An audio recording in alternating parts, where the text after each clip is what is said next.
मेरे कमरे में आया और बोला, मेम साहब खाना लगा दूं क्या? मैंने कहा मुझे अभी भूख नहीं है। फिर मैं बोली, मोहन मेरा काम करोगे? मोहन बोला, बिल्कुल करेंगे मेम साहब। मैंने कहा, मोहन मेरी तबीयत ठीक नहीं लग रही है, थोड़ा तेल गर्म करके लाओ और मेरे हाथ पैर दबा दो और मेरी मालिश भी कर देना। मोहन बोला, ठीक है मेम साहब, हम तेल गरम करके लाते हैं। ने उस समय गाउन पहने हुए थी और बिस्तर पर लेट गई। मोहन 5 मिनट में तेल गर्म करके कमरे में आ गया और वहीं खड़ा हो गया। मैंने अपना गाउन घुटनों तक उठा दिया और कहा, मोहन मेरे पैरों पर तेल लगाकर मालिश कर दो। मोहन जी मेम साहब कहकर मेरे पैरों पर तेल की मालिश करने लगा।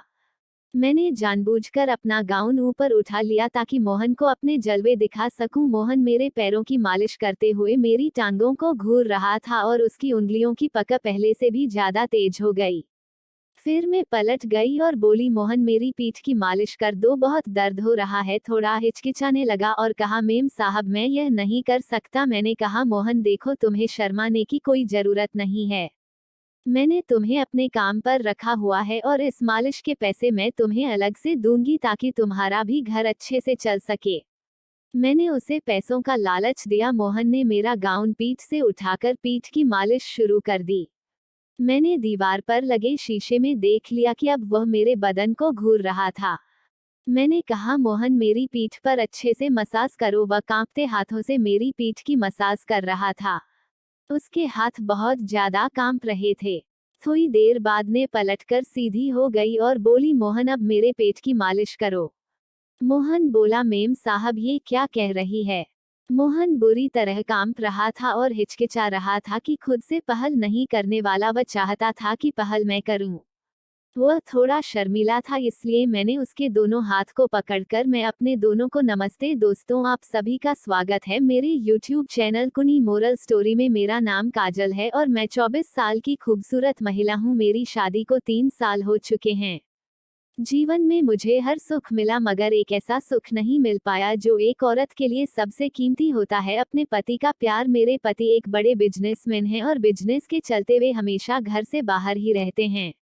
सुख साधन संपत्ति सब मेरे पास है, पड़ोस एक चीज की कमी है जिसे मैं अपने पास हमेशा महसूस करना चाहती हूँ, मेरे पति का साथ और उनका प्यार। दोस्तों मेरे घर में मोहन नाम का एक नौकर भी है। उसकी उम्र 22 साल है और वह बिहार का रहने वाला है।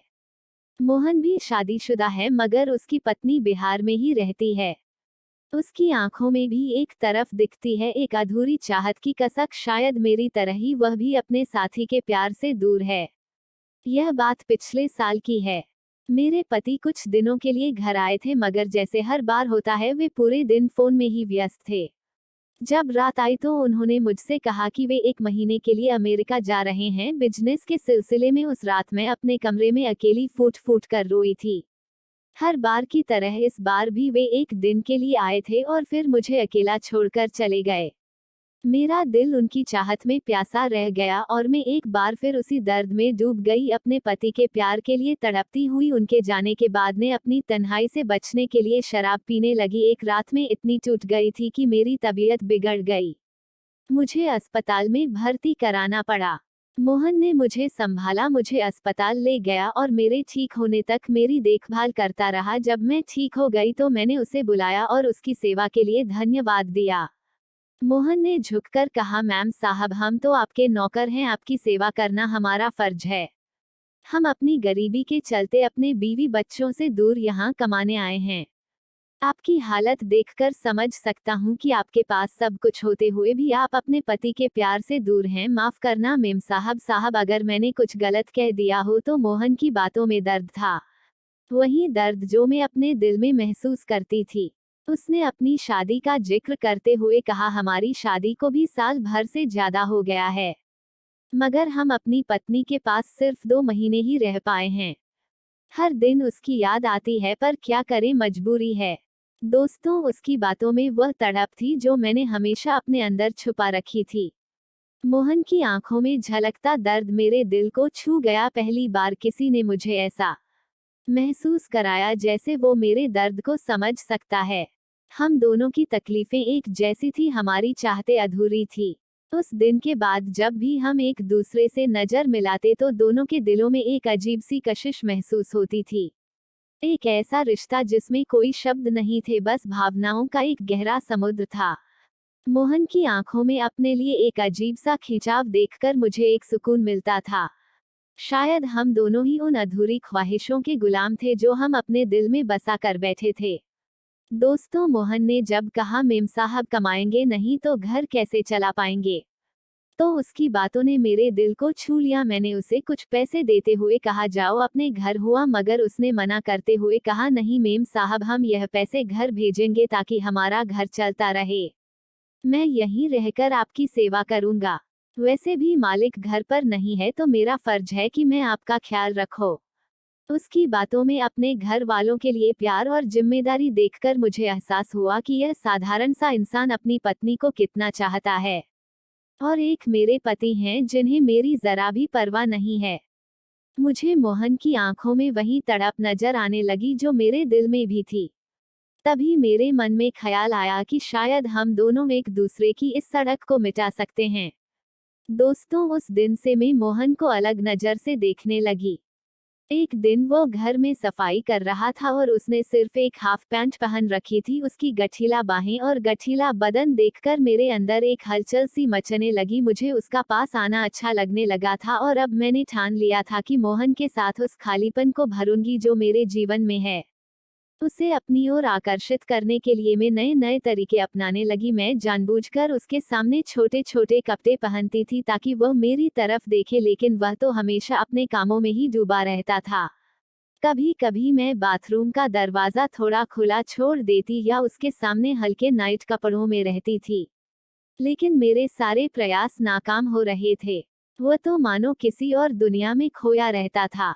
फिर एक दिन मैंने उसे अपने पास बुलाया और उससे कहा मोहन, आज मेरा शराब पीने का मन है। उसने चिंतित स्वर में कहा मेम साहब, शराब सेहत के लिए ठीक नहीं होती है। पिछली बार भी आपकी तबीयत खराब हो गई थी। मैंने उसकी आंखों में झांकते हुए कहा तो फिर क्या करूं। मोहन ने अपने पति के प्यार के लिए तड़प रही हो, लेकिन वह मेरी बेचैनी को नहीं समझते हैं। वह खामोशी से मेरे दर्द को सुनता रहा। मैंने 2 गिलासों में शराब डाली और एक गिलास उसके हाथ में थमा दिया। उसने संकोच करते हुए कहा, मेम साहब, मैं शराब नहीं पीता हूँ, मेरी इतनी औकात नहीं है। उसकी झिझक मुझे और भी प्यारी लगने लगी। मैंने धीरे से उसके हाथों को छुआ और कहा, मोहन, यह औकात की बात नहीं है, ये तो बस 2 दिलों के दर्द को बांटने का एक जरिया है। दोस्तों, उसका हाथ थाम कर मैंने उसे करीब खींचा। पहली बार उसकी नजदीकी में मुझे एक अलग सी गर्माहट महसूस हुई। मेरा दिल तेजी से धड़कने लगा और उसकी झिझक भरी आंखों में मुझे अपनी ही तड़प की झलक मिली। धीरे धीरे मैंने उसके चेहरे के पास अपने होठों को लाते हुए हल्के से उसके गालों को छू लिया। मेरे इस पर ने उसके अंदर कुछ बदल दिया। उसकी सांसें तेज हो गई और उसने मुझे अपनी बाहों में समेट लिया। हम दोनों उस पल में खो गए जैसे हमारे सारे अधूरे सपने और चाहते एक दूसरे में पूरी हो रही हो। उसकी बाहों में मुझे बहुत सुकून मिला जो मैं हमेशा से तरसती आई थी। उस रात हम दोनों ने अपनी अपनी तड़प को शांति में बदल दिया। एक दूसरे के स्पर्श में खुद को खोकर ने पूरी तरह बेबस थी, क्योंकि मैं चाहती थी कि मेरे पति मुझसे ज्यादा प्यार करें, मुझे अपनी ओर खींचे, लेकिन शायद मेरी किस्मत में वो प्यार नहीं था। हर लड़की चाहती है कि उसका पति हमेशा उसके पास रहे, उसका ख्याल रखें और उसकी जरूरतों का ध्यान रखें। पर मेरे पति तो हमेशा अपने काम में इतने व्यस्त रहते थे कि मुझे हमेशा अकेला महसूस होता था। एक रात मोहन मेरे कमरे में आया और बोला, मेम साहब, क्या खाना लगा दूं? मैंने कहा, मुझे अभी भूख नहीं है। फिर मैंने हिम्मत जुटाकर कहा, मोहन, मेरा काम करोगे? मोहन ने मुस्कुराते हुए कहा, बिल्कुल मेम साहब। मैंने कहा, मोहन, मेरी तबीयत ठीक नहीं लग रही, थोड़ा तेल गरम करके लाओ और मेरी मालिश कर दो। मोहन ने सिर हिलाया और कहा, ठीक है मेम साहब, मैं अभी लाता हूँ। मैं उस समय गाउन पहने हुए थी और बिस्तर पर लेटी थी। मोहन कुछ ही देर में तेल गर्म करके कमरे में आ गया। मैंने थोड़ा मुस्कुराते हुए अपना गाउन घुटनों तक ऊपर किया और कहा, मोहन, मेरे पैरों पर तेल लगाकर मालिश कर दो। मोहन बड़े अदब से जी मेम साहब कहकर मेरे पैरों की मालिश करने लगा। मेरे शरीर के स्पर्श से वह धीरे धीरे महसूस करने लगा। उसकी उंगलियां मेरे पैरों पर धीरे धीरे मसलने लगी और मुझे गर्माहट महसूस होने लगी। वह जैसे जैसे मेरे पैरों की मालिश करता गया, मेरी आंखें उसके स्पर्श को महसूस कर रही थी और एक अजीब सा आकर्षण महसूस होने लगा। फिर मैंने हल्के से पलटते हुए कहा, मोहन मेरी पीठ की मालिश कर दो, बहुत दर्द हो रहा है। मोहन थोड़ी झिझक के साथ बोला, मेम साहब मैं यह नहीं कर सकता हूँ। मैंने अपनी आवाज में थोड़ी नरमी लाते हुए कहा, मोहन तुम्हें शर्माने की कोई बात नहीं है, मैं तुम्हें तुम्हारे काम का भुगतान अलग से करूंगी ताकि तुम्हारा घर भी अच्छे से चले। दोस्तों, वह थोड़ा संकोच करते हुए मेरी पीठ की मालिश करने लगा। उसकी उंगलियों का स्पर्श जैसे मेरी आत्मा में गहरे तक पहुंच रहा था। मैं दीवार पर लगे शीशे में देख रही थी कि वह धीरे धीरे मेरी पीठ की मालिश कर रहा था और उसकी नजरें अब मेरे शरीर पर थमी हुई थी। मैंने कहा, मोहन मेरी पीठ पर अच्छे से मसाज करो। वह कांपते हुए हाथों से मेरी पीठ की मालिश कर रहा था और मुझे महसूस हो रहा था कि हमारी दोनों की तड़प अब एक दूसरे में ढल रही थी। दोस्तों, काजल बिस्तर पर लेटी थी, उसकी आंखें हल्की सी मरी हुई थी और मन में कुछ बेचैनी थी। वह जानती थी कि उसका पति बहुत व्यस्त है और उसे कभी खुद के लिए वक्त नहीं मिल पाता है। उसकी स्थिति समझने वाला कोई नहीं था और यही कारण था कि उसने मोहन से बात करने का फैसला किया। वह एक समझदार इंसान था और काजल को उसके साथ एक कनेक्शन महसूस होता था। मोहन, काजल ने धीरे से कहा, क्या तुम मेरी मदद कर सकते हो? उसकी आवाज ने कुछ अलग ही भावनाएं थी, जैसे वह खुद को जरा सी राहत देना चाहती हो। मोहन थोड़ी देर के लिए चुप रहा, फिर उसने हल्की सी मुस्कान के साथ कहा, बिल्कुल मैं, अब आप बताइए क्या करना है? काजल ने धीरे से कहा, मुझे कुछ अच्छा महसूस करना है, बस थोड़ा आराम चाहिए। क्या तुम मेरी मदद करोगे? सिर्फ एक बार। मोहन, उसकी आवाज में एक शांति और भरोसा था जिसे मोहन ने महसूस किया। मोहन ने आहिस्ता से कहा, मैम अगर आप आराम चाहती है तो मुझे खुशी होगी कि मैं आपकी मदद कर सकूं। उसने तेल को गरम किया और काजल की तरफ बढ़ा। जैसे ही मोहन ने काजल की पीठ पर तेल लगाया तो एक सुकून का एहसास होने लगा। काजल ने गहरी सांस ली, जैसे उसे कुछ राहत मिल रही हो। मोहन का स्पर्श धीरे धीरे और सटीक था, जैसे उसने हर मूवमेंट को समझा हो। दोस्तों, काजल ने उसे और अधिक आरामदायक महसूस करने के लिए कहा, थोड़ा और दबाव मोहन, ऐसा लगता है कि दर्द कम हो रहा है। मोहन ने ध्यान से उसकी पीठ की मालिश की और धीरे धीरे उसके शरीर के हर तनाव को कम करने का प्रयास किया। इस पल में काजल को महसूस हुआ कि कभी कभी सही वक्त और सही लोग आपके जीवन में सुकून और समझ ना सकते हैं। वह जानती थी कि मोहन सिर्फ एक कामकाजी व्यक्ति था, लेकिन आज वह काजल को एक दोस्त की तरह समझ रहा था और यह उसके लिए बहुत मायने रखता था। तुम्हारा बहुत धन्यवाद मोहन, काजल ने कहा और उसकी आंखों में हल्की सी नमी थी जो एक गहरी राहत को व्यक्त कर रही थी। मोहन ने मुस्कुराते हुए कहा, मैं हमेशा आपकी मदद करने के लिए यहाँ हूँ, अगर आपको कभी भी जरूरत हो तो मुझे बताइए।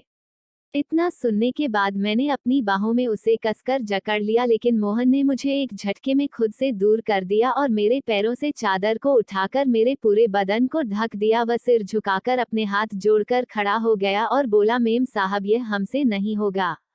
हम अपनी पत्नी से बहुत प्यार करते हैं और हम अपनी पत्नी के साथ बेवफाई नहीं कर सकते हैं, नहीं अपने मालिक के साथ गद्दारी कर सकते हैं, वरना हम गद्दार कहलाएंगे। मेम साहब, हम गरीब जरूर है लेकिन अपनी मेहनत का खाते हैं। हम जानते हैं कि मालिक आपको छोड़कर कई कई महीने तक विदेश में रहते हैं, लेकिन इसका मतलब यह नहीं कि आप मालिक के साथ बेवफाई करें। आप मालिक से प्यार से बात करके देखिए, शायद वह आपकी बात मान जाएं। जब हम अपनी पत्नी के बिना उसकी यादों के सहारे जी सकते हैं तो आप क्यों नहीं? आखिर प्यार और विश्वास भी तो कोई चीज होती है। मालिक बाहर रहकर इतनी मेहनत करते हैं, वह भी तो आपकी ही खुशी के लिए ही करते हैं।